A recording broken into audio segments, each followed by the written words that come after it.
everyone, it's time for us to go and take a look at the iPhone 16 Plus and see how this particular phone is holding up in the later part of 2025. Now, the big thing I can definitely tell you about this particular phone is that it still is a very good phone to pick up. It's a beautiful phone. It still is giving you a lot of capability, a lot of really cool things going on for this type of device too. And I feel like if I'm about to go through and pick up a phone, this is a very solid option. But there are some better, maybe there's a better option out there too. And we'll take a look at that throughout this whole entire video. But if you want to go through and pick up some phones that I would recommend buying this year, links will be down in the description. You can get that from there and you can help support the channel at the exact same time. Now, starting off with the outside of this phone is still giving you a massive display on the front side. And that's something that's actually really cool that I love about this type of device. So you're going to be able to get a really good type of, capability behind this type of device from that particular side. But it is a 60 Hz panel. It's not a 120 Hz display, which can be a little bit of a downside. But I feel like that right there is going to be a little bit of a negative when it comes down to this type of device. Now, on top of that, when you're looking at these phones,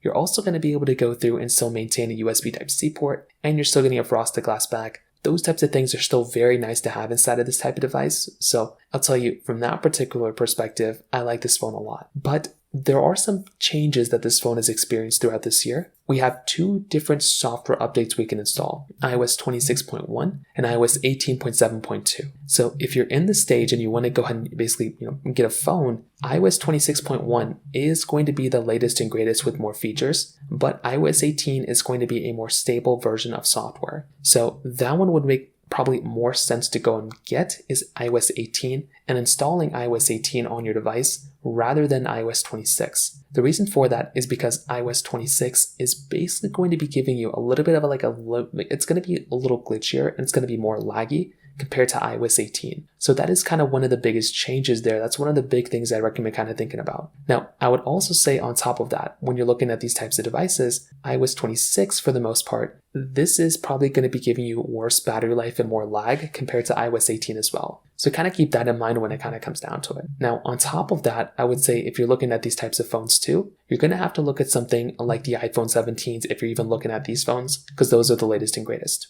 right? So I do think that right there is a nice thing. But I would say if you're on iOS 18, this is probably, this is going to be an advantage in some ways over iOS 26, to be honest. But from a price tag perspective, the iPhone 17s are going to be very, very good phones that I like a lot, but I'm still a big fan of the iPhone 16 Plus, but I'm an even bigger fan with phones that have 120 Hz refresh rates, phones like an iPhone 16 Pro, an iPhone 17, an iPhone 15 Pro. Those phones I like more than these ones. So kind of keep that in mind, but if I'm looking at these phones, that's kind of what I think about for the most part. So that pretty much covers it up there. If you have any other thoughts or questions, please let me know in the comment section below. Hit the like button, that would mean so much, but definitely hit that subscribe button. More importantly than everything else, I love every single one of you guys. Hopefully I'll catch you guys in the next video. Peace out till then.